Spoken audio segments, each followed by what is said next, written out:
Shirts and pants. Heather MacArthur is packing up her son's things to donate to people experiencing homelessness. It is difficult, but meaningful because of the way her son died. Nobody's son should burn to death in a community that's loving. 44-year-old Evan MacArthur struggled with addiction and got in trouble with the law. His mother says she tried to help him as best she could, but he had anger issues. Evan despised himself for the things he had done under the influence of drugs and alcohol. He lived in St. John, New Brunswick. He'd recently built this shelter with wood he'd collected from a beach. Saturday night, he gathered with friends at this encampment to stay warm.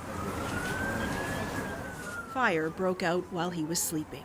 He was badly burned and died Sunday. I think it's preventable.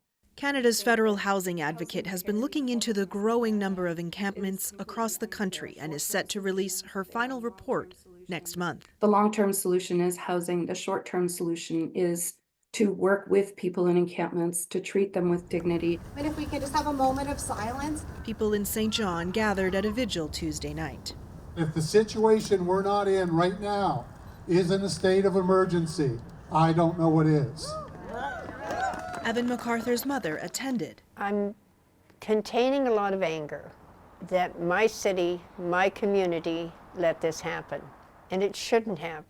MacArthur says what's needed is one unified approach.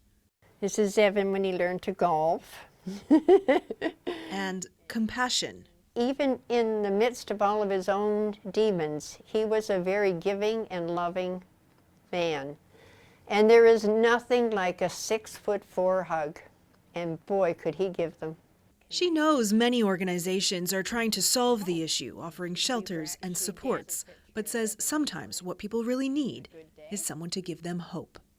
Kayla Hounsell, CBC News, Halifax.